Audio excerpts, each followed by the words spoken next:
Well, hey there, folks. Welcome to the Roundup. We are a Cowboy State Daily podcast that focuses on interesting people in the Cowboy State. And I just really am so excited about this interview today. I don't know how many of you have been to or have heard of the Draper Museum of Natural History at the Buffalo Bills Center of the West in Cody. Well, it's a big deal. It's the Smithsonian of the West. It's a gigantic, huge, nationally recognized museum in the little town of Cody, Wyoming. If you've been to the Draper Museum of Natural History, today is a really great treat for you because you get to meet the person whose brain that whole thing came out of. This is Dr. Charles Preston, and sorry, I'm going to have to call you Chuck because Chuck, you're my friend.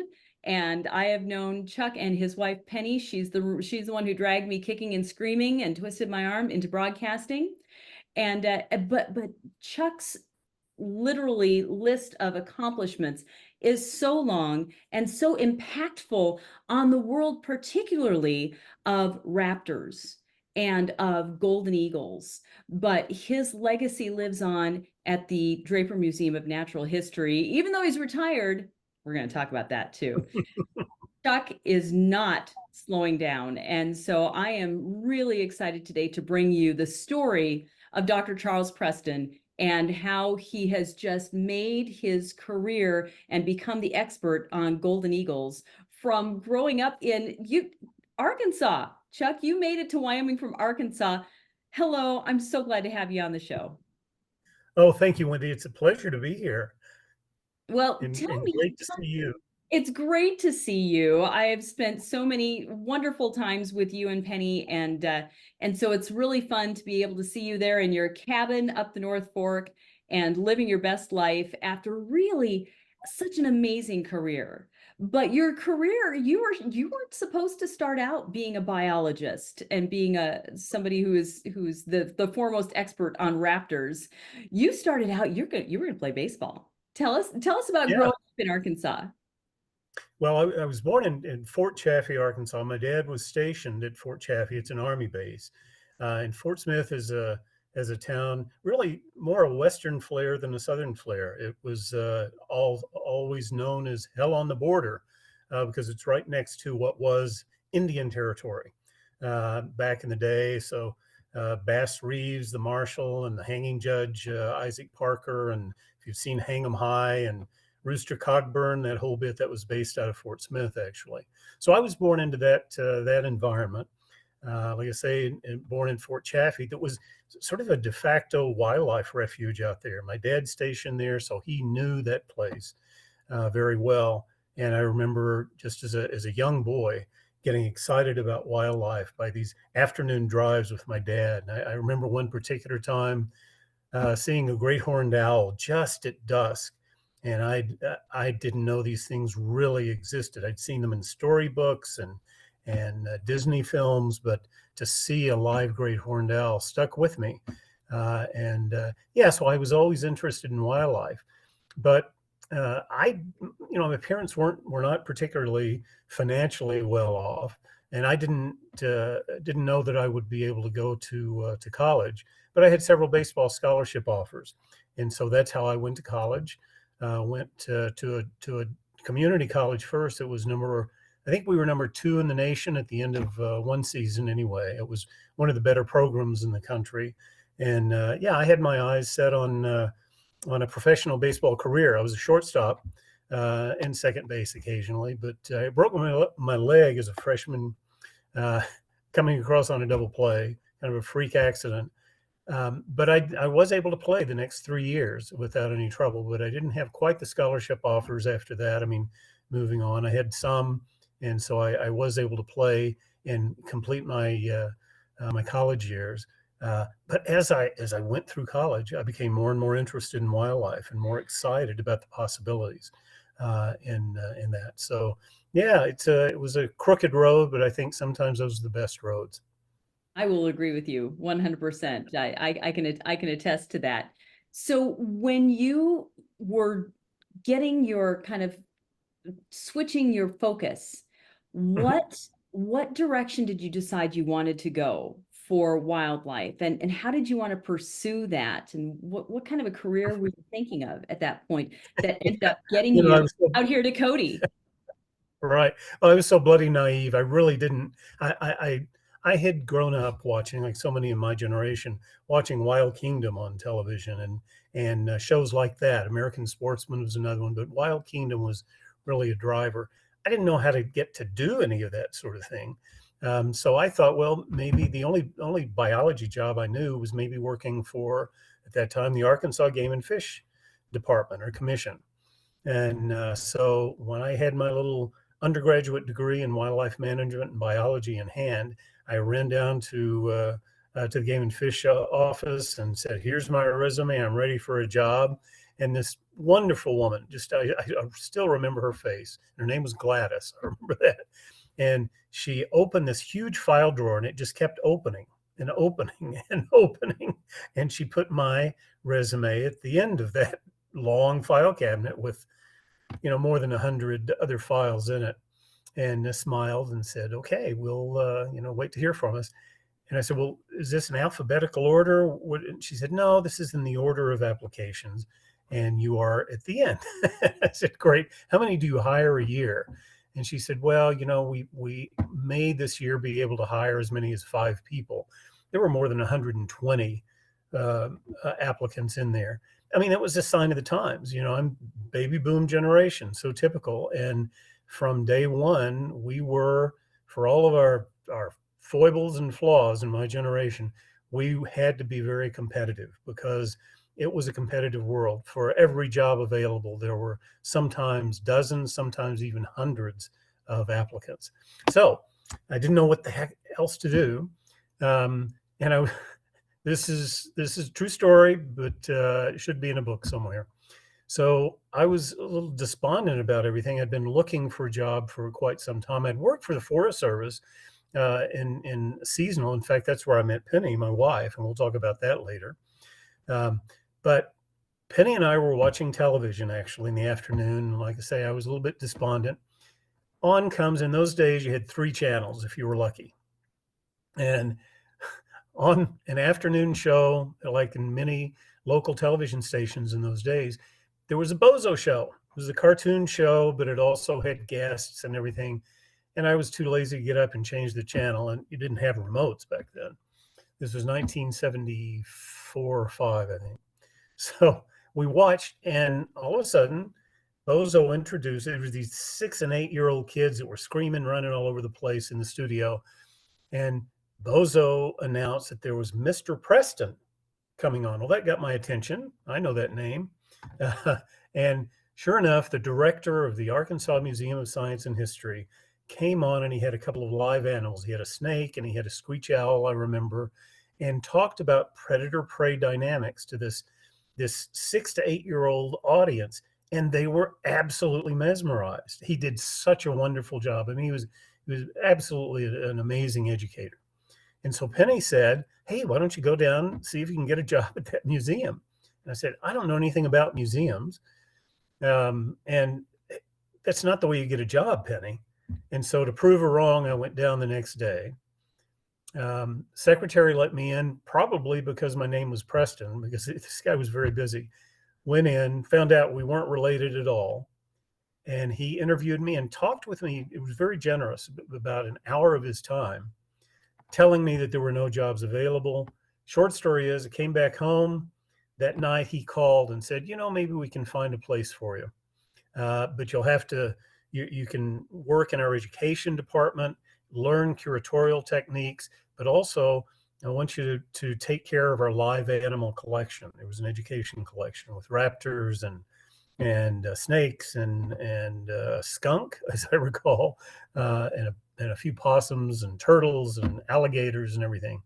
So I did that. I took that job, $500 a month, I remember, and I'm thrilled to have it. And during the 2 years there, I had the opportunity to partake in so many different things and find out what a curator can do in a museum. I'd never thought about that. So that inspired me to go back to graduate school. So I went to graduate. I'd never thought of it before. Went to graduate school and majored, or my master's degrees in zoology and ecology, and my PhD is in ecology, wildlife ecology. Um, and so it was time to graduate. Penny and I were still together. We were dating. She was in Little Rock, Arkansas, as a reporter and weekend anchor at a television station there. I was lucky enough. I had an offer of a postdoc in Scotland. But I also, there's a long story to this, but I'll make it short.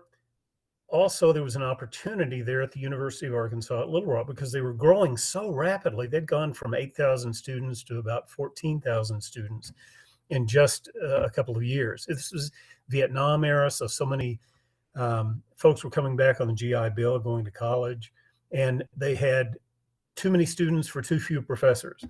And one professor was on sabbatical. And so after some discussion with the department chair, I was hired as a visiting assistant professor. Within a couple of years, they actually created a new position for me because they wanted to develop a brand new wildlife curriculum. So that really started me on a path of getting in on the ground floor of something and really being able to help create something, which will bring us to the Draper here before too long. But yeah, so I did that. Love that position. I was tenured. I received tenure um, in 1988, 89. Promoted. Had big National Science Foundation grant. Loved my students. Loved the faculty there. Loved being a university professor. It was great, and I was able to do everything. I was conducting research, and I was teaching, and just all the things I love to do. But in the meantime, Penny had been moving around. She left Little Rock because she had a wonderful job offer in Nashville. And with her career, you have to go where the jobs are. She landed in Dallas as a news director and an anchor of a superstation there, KTVT, that went all over the country. So I'd be sitting in Little Rock and I'd maybe go out and, maybe have a beer or something at a local bar. And there she was on television up there. And I'd hear all these comments about, whoa, who's that up there? And everything. That's And my wife. had Thank no you idea. very much. Yeah. Yeah, they had no idea that she was my wife at that time. At any rate, we had a commuter marriage at that point. We were actually married in 1983, just after my PhD, when I just started at University of Arkansas at Little Rock, by then Governor Bill Clinton. And so that was exciting too. There's a long story with that I won't go into. Really, we're tired of commuting back and forth and just seeing each other on weekends and a few vacations. And that's what brought us to the West. And here's how. I finally talked her into a summer vacation for a week and a half in Yellowstone. This was 1988, just before the fires here in Yellowstone, as a matter of fact. We visited. She fell in love with it. When she saw her first moose, that's what did it for her. It just flipped a switch. And so she said, okay. And we talked about it. We love this country. And especially getting out of the South, both Dallas and Little Rock in the summer was a good thing with the heat and humidity. And so we said, well, all right, let's make a pact. The first one of us to get a really good professional job in the Rockies. We couldn't guarantee Yellowstone. We said we'd take it. And then the other one follow and come what may, and trust ourselves and being able to work that out. So sure enough, and again, I just gotten tenure, but the Rockies called. And so Penny and I decided that, the first one of us that really got a good professional job would move and the other one would follow. And we had faith that the other one would be able to find good work. And it turned out that the Denver Museum of Natural History, now Denver Museum of Nature and Science, but then Denver Museum of Natural History, was looking for a new curator of ornithology and a department head for the zoology department. I applied, and they really recruited me. They were looking, again, it was one of those ground floor kinds of situations where they were really, although it was a well-established institution, they had a new director, a new chief curator. They were sort of heading in a new direction, and were looking for very specific kinds of people to head up each one of their departments. So in January of 1990, I had resigned. The story, it was bittersweet because I did love the university so much, and I loved the colleagues, and they'd been so good to me. So when I wrote my letter of recommendation or of resignation to the university, I said, "Well, I'm 37 years old. I've lived in Arkansas most of my life. I've traveled a bit into tropical countries and others, but if I'm not used to the heat and humidity of Arkansas in the summer yet, it's not going to happen for me. So I'm heading to the Rockies." And they understood that. Great. That's great. So you made it out west. You made it out west, which is where you guys have been wanting to go. So Yeah. went to uh, I went to Denver. Yeah, I made it out west finally to the Rockies. That's right. I'm up, and then he came up a few months later and wrote a big grant early on, grant proposal that was funded to more than $1 million to conduct research at the Rocky Mountain Arsenal, which then was a Superfund, federal Superfund site, and it was one of the plans, or at least one of the potential uses of that area was to turn it into a national wildlife refuge. But there were many people that wanted to turn it into a residential area, which would mean a whole other level of cleanup and environmental issues. There was lots of litigation.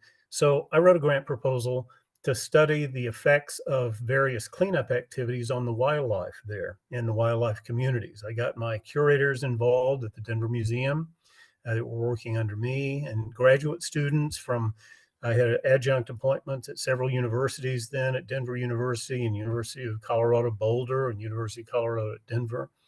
And we conducted 4 years worth of research out there. Again, really ground floor kind of stuff. It was exciting to do, and it brought the Denver Museum to a different level in terms of the research level there. So loved it in Denver, got to do so many different things. Denver kept growing and growing and growing. And Penny and I felt less and less comfortable. Now, Penny at the time had worked in a few jobs there in Denver. She came up from Dallas, left her job there, came up. She worked for television stations in Denver and in Colorado Springs for a bit, and even worked at the Denver Museum of Natural History as media relations manager for a while. But we both said, "Oh, this is just getting too crowded, too crazy, commutes too long. What are we going to do?" So out of the blue, I was leading a field trip for our members, museum members, down in southern Colorado, and I got a call at the hotel from some guy at the Buffalo Bill Historical Center. And I said, "Well, I know Cody, and I love Yellowstone. I'd just been up to Yellowstone to see wolves soon after the reintroduction here. Brought my curator of mammals up here." The caller was a director, Byron Price, at the Buffalo Bill Historical Center, and said, "We'd like you to come up and interview for a position here. We want to create a brand new natural history museum. We have 4 world-class humanities museums, but we want to create a new natural history museum, and there's some money. Nancy Carroll Draper has committed at least $10 million toward that." And I said, "Well, that sounds pretty exciting, but Buffalo Bill Historical Center." And I was still happy with my job down there. So I said, "Well, I just don't know. I don't." Well, I got another call a couple of days later, and it was Byron Price and Al Simpson. Senator Simpson was the chairman of the board, and he said, "We really think you ought to come up here and, and just interview, just take a look and see. We'd love to talk to you anyway." I'd written articles about the role of, and again, this is the late '90s. I'd written articles about the role of natural history museums in the 21st century and how they might be different and how relevant they still were, and in fact more relevant than ever with biodiversity issues. And so they had somebody had read a few of those. You never know who's going to read your articles. And I'd given a talk at the Smithsonian. I think one of the board members had heard that. So I came to Cody thinking, well, I'll be polite. These people are so nice to me on the phone. I'll be polite and I'll come up and I'll tell them, "Gee, maybe I can recommend somebody for this job." I walked in the door and was blown away. I mean, who isn't? Who isn't? I mean, Cody, Exactly. Wyoming, 10,000 people or so, and this world class, truly world class. It's overused, but it fits with the Buffalo Bill, now center of the West. And I just fell in love with the people. I met Nancy Carroll Draper, of course, during my interview, Byron Price and Al Simpson and Willis McDonald, Yes. um, who endowed my chair later, as a matter of fact, and some other folks there. Wally Reber was a wonderful man that I met at the time. He was a assistant director at the museum at the time, and a brilliant guy in his own right. And wow, I said yes. I said, I'll do this if you really want me. And they did offer me the job. I even took a little bit of a pay cut to come up here. And Penny was ready to come. She was excited about it. The first question she asked was, "Well, are there mountains around like there are here in Denver?" And I was taken aback by her question a bit, I think. And I said, "Well, yeah, there's some mountains around." And she came in and said, "There are mountains all over the place here. Why didn't you tell me that?" I said, "Well, I guess I just didn't understand your question very well." Yeah. Anyway, so we both came up here and just fell in love with Cody, the town, certainly the environment here. I mean, we both had imprinted a bit on Yellowstone National Park, and I thought I'd probably be doing a lot of work in Yellowstone National Park, and I have done quite a bit, and certainly got to know all the folks there. But that was the opportunity, and they told me, "Well, it's up to you. This museum that we're going to create, it's got to come from you. You're not just the curator, you're going to be essentially directing the operations of that, but you're going to design the exhibits." Now, they already had exhibit designers. I mean, the folks who really put the nuts and bolts together. They The already had, individual exhibits. yeah, Yeah. the specific sketches, and they'd take my ideas and then make them real, essentially. But I had some really firm ideas. I've been thinking about this since I'd worked at that Arkansas museum after my undergraduate degree. If I ever had the chance to create a museum, what would it be like? And I'm an ecologist. I'm not, I work with birds, but I've also worked with mammals and reptiles and amphibians and forests and plains and grasslands and everything. But I consider myself an ecologist. That's really my training. And so I try to take a holistic view. And so many museums, even great natural history museums, they're broken up into a bird hall and a mammal hall and a big mammal hall and which is wonderful in its own right.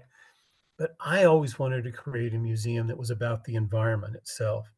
And so we developed the idea, and the only thing he told me was, "We want you to focus on this greater Yellowstone area." And so got together with the exhibit designers, who was a group called DMCD out of New York, out of Manhattan, actually, and the architects from Denver, wonderful group of folks. And, you know, it's such a treat to be able to work with architects and exhibit designers at the same time, so you can create the space around the exhibits, not just try to fit exhibits into an existing space. And so these were 18-hour days for really almost 4 years, and very few weekends even that I took off, but it was worth it. Someone had to go out into each one of these biomes, because I decided early on, well, let's look at this from a altitude or elevation standpoint, and look at alpine down to mountain forest to meadow and down to plains basin with the sagebrush steppe.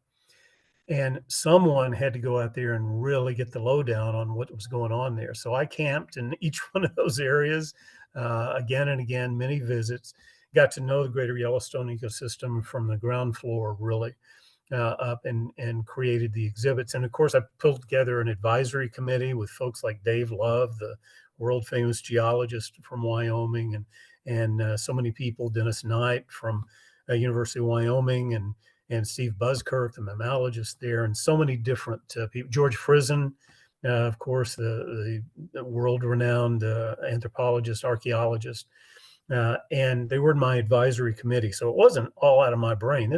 And I had assistants at the museum that were just fantastic. And you don't do something like this. You don't do anything in life, I think, without a team of people who are, as far as I'm concerned, better than I am.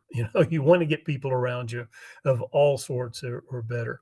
assistants and advisors and everything else. So I was very lucky in that, and people really, it became a passion. So it was 4 years in the making, and it wasn't easy because the board, and they had legitimate concerns. The board of the museum, whom I thought when I was hired had universally accepted the idea of Natural History Museum. No, there were Uh-oh. about a third of the board was really kind of dead set against the Natural History Museum. Adding another museum, they were looking at financial issues, but also, they were humanities. They were art collectors and gun collectors and historians, and that's their interest. And natural history science, they didn't know how that would blend well with humanities. There were about a third of the board that were, they could take it or leave it, I think. I mean, they were open to the idea. And there were about a third that were really gung ho for it. So it was a matter of really working with all of those trustees and the staff um, to, to, to get their input on things as well as we were going through. But I always had this idea of this winding trail through the greater Yellowstone ecosystem, essentially starting at Alpine and going down through all the levels with the ambient sounds.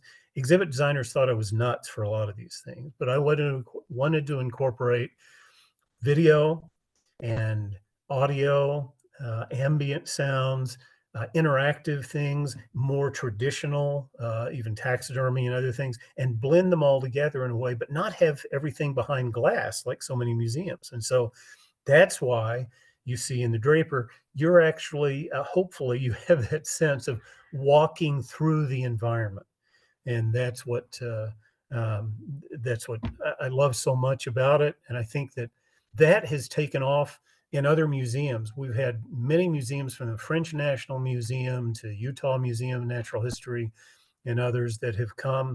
The Wild Center or Natural History Museum of the Adirondacks came and consulted with us, and I went up and talked to them about how we did this, and they've taken the same theme now in other museums. It's a bit like, the zoos many years ago began getting animals away from out of cages and into natural habitats. Well, that's in a sense what we were doing with the exhibits here.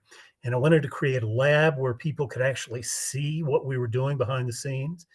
Got a story about that, by the way. As you might imagine, some of the other curators in the museum and the board members and others weren't excited when I said, yeah, we can create this open lab and people can actually see us preparing specimens. And they said, you mean blood and guts and we're skinning things and doing it? I said, yeah, absolutely. It's going to be, they'll love it. I said, oh, you'll drive people away. This is a terrible idea. But they gave me my head on that one, and that's exactly what we created. And people on a given day in the summer, especially when we have big audiences, we can have 60 or 70 people just outside the lab on a Tuesday morning when we're preparing specimens, and they're there.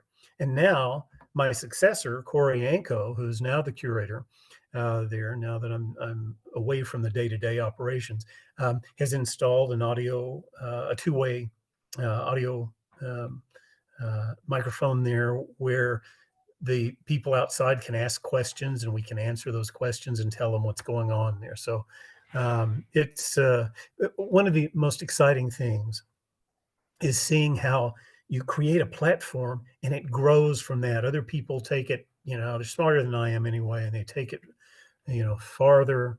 And but again, it takes a team to do anything. And so very lucky. But at the grand opening, we had, gosh, Richard Leakey came to speak.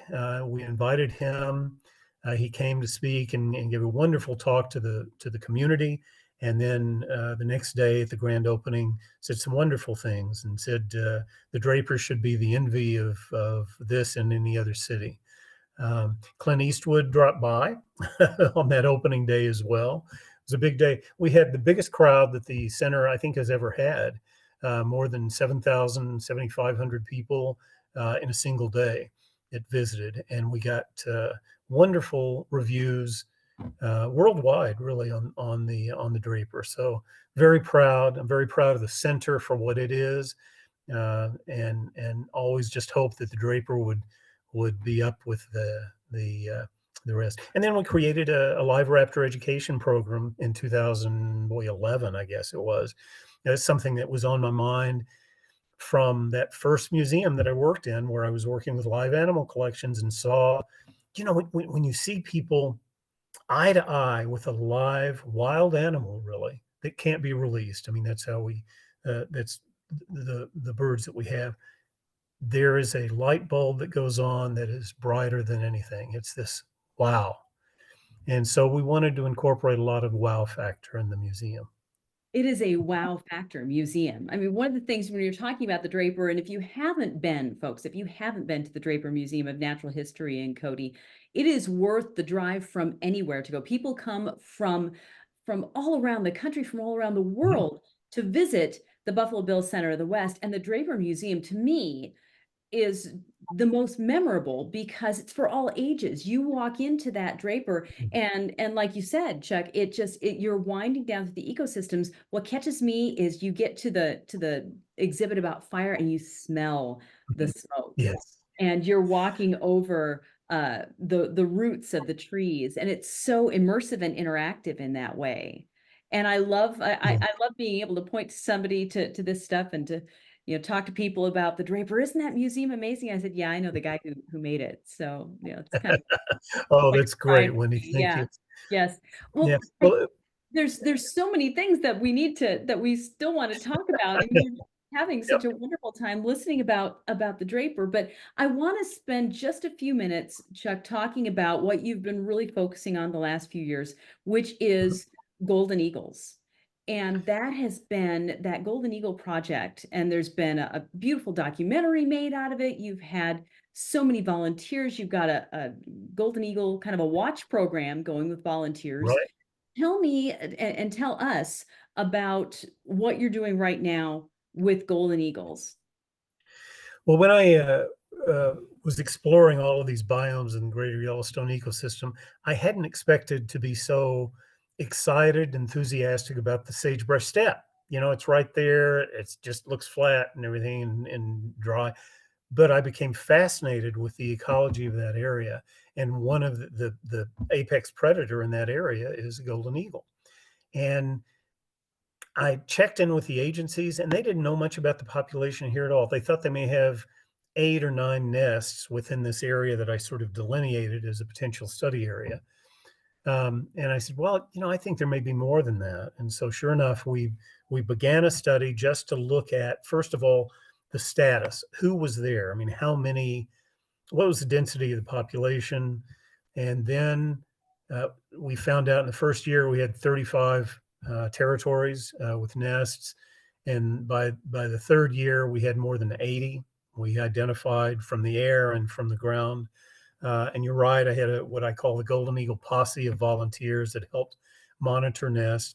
And we decided to do something really pretty simple because I'm a full time administrator and curator here. Don't have as much time as I'd like to just do research. But I thought, well, one of the things we can do is monitor reproductive performance with golden eagles and see how stable the population is because golden eagles are beginning to decline in some areas of the West. They're stable at best in others. And so we wanted to know what was going on here in this population. So this is the 16th year of our study where um, I am each year we assess the number of fledglings produced per territory, how many territories are occupied, and then how many fledglings are produced per occupied territory. And we realized early on that it's tied, I mean, no big surprise, but tied to prey and prey abundance. What we found was that cottontails are the primary prey. In other areas, whether you go in Europe or other places in the United States, there is a diversity of prey. They may be hitting, 4 or 5 different species equally. In our case, there's not much more than cottontails. Jackrabbits have been low, the population, for decades now. They used to be really cyclic and high and low, but they've been fairly low population, so not enough to support an eagle population. Prairie dogs, well, they're persecuted. White-tailed prairie dogs, the ones that we have here in the basin, are not terribly prolific, and there's plague that comes through, so they're not abundant enough. but cottontails are the one right-sized animal. You gotta, when you think about size, you think, well, energy return for energy spent. And so, sure, golden eagles can eat mice all day, but they're going to waste too much energy and getting not enough. So rabbits are about the right size. Cottontails, and we found cottontails a primary prey. The big thing that we discovered was that in our area in the Bighorn Basin, uh, other people call it fluctuating. I'll call it cycles. We've watched it enough to say that our cottontails cycle on about a 6 year basis. That is, that about every 3 to 5, or, well, 5 to 6 years, we have a peak in the population, and then it goes down to a trough, and then another 6 years, you're up the top again. So, not surprisingly, I suppose, we found, and we modeled it, we found that golden eagle reproduction follows it exactly. So, I mean, they're linked. As cottontails increase, golden eagle reproduction increases.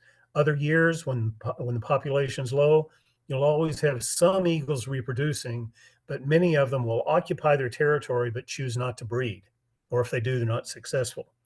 And so we found that, we've documented that and published it. I'm working on a book now to really cover this first 15 years of our work. When I retired in 2018, I said, gee, I don't want to just drop this. This is a platform. And what I always want to do is create a real research platform for others to follow and expand, do other things based on what we've already learned, because we know so much about this system now. And that's exactly what's happened. The Teton Raptor Center and now University of Wyoming this year are sending professors and students and researchers up to expand, put transmitters on many of our eagles to find out a little bit more about survivorship and things that we weren't able to really spend the time to doing. And many of my volunteers are still working as the Golden Eagle Posse and providing good information. So yeah, this has been a busy field season this year. Something happened in 2020. The emergence of something called rabbit hemorrhagic disease virus came to the Bighorn Basin, to Wyoming in general, but to the Bighorn Basin. And even though the rabbit populations generally cycle, we were expecting an upturn in about 2021 from a low before. Didn't happen. With rabbit hemorrhagic disease, this cycle was broken, and the population just continued to crash, and golden eagle reproduction crashed as well. This year, we're starting finally to see a little bit of a rebound. I think that our eagle reproduction will go up. We haven't done our rabbit surveys. We do rabbit surveys every year. We haven't done those yet. We'll do those in July. So I'm hoping that we're on an upturn, but it's tough. This same disease, a different strain of it, hit Europe back in the 80s and 90s and created real problems for two species that prey on rabbits. Those were European hares. Iberian lynx and Spanish imperial eagles crashed to the point of becoming endangered in those areas. They were low populations anyway, but they really crashed for more than 10 years. So hopefully we'll have a better rebound from that. But that's what we're studying now. It's what we're continuing to do. So I can't retire exactly. I just don't go to meetings anymore, and I don't come into the office anymore. So I've got the best of all worlds. As long as I'm physically capable, and it's pretty physically demanding out there because we're, Bighorn Basin is not flat. People think, oh, basin flat. No, there are canyon lands and there's rappelling to do off of cliffs, and so Just another day it at the keeps office. me. Yeah, just Yeah, rappelling off the right. cliff. At 71, it keeps me, at least keeps me ambulatory. Yes, it does. Chuck, we are out of time, but you've answered all my questions. So all the topics that we talked about before we I tried to work it started in. this, Yeah. you got them all in. I just am so proud to have someone who's so passionate and so focused on the well-being and on the ecology and on really supporting these species, but educating people about them. And I'm just so proud of the work that you've done and proud to call you my friend. And I'm just really tickled that I got to introduce people to you if they haven't already met you and know your work. You've got books out there. You've written a couple of books already, haven't you, Chuck? Yeah, I think I've got 6 books on various topics that I've either edited or authored or co-authored. My co-author, Dr. Jeremy Johnston, the environmental historian that was at the Center of the West, just passed at only 53 years old, with a long bout of illness. But he and I wrote a book really on about WAB, the Ernest Thompson Seton book. We included that, but we wrote a beginning and ending chapter and some other things with it, and won a National Book Award for that. So I miss Jeremy very much. But again, yeah, it's never about me or you. It's about us, and that's how I look at it. But you said it. I think passion is a key to not necessarily a longer life. You never can tell, but it's certainly a key to a happy life. And what I always wish people are health, um, and joy and passion and purpose. So, yeah, I feel very lucky. I feel lucky. Penny and I are celebrating our 50th year this year together. We started dating when we were 21 years old, um, way back when we worked for the Forest Service as a summer job. And we only have been married 41 years. She wouldn't marry me right away because she said, "You, sir, are not ready to settle Oh down my yet." gosh. She was right. But anyway, we've stayed together, and I feel so lucky. Well, I feel blessed to know you both and to count you as my friends. And so I'm just tickled that we were able to get you on the podcast today and it worked with your schedule. And Chuck, good luck with your future research and Well, thank projects and education you. and bringing us all into this world of golden eagles and of ecology and of really understanding our place in the world. So thank you, Chuck, Oh, for all thank you you so do. much.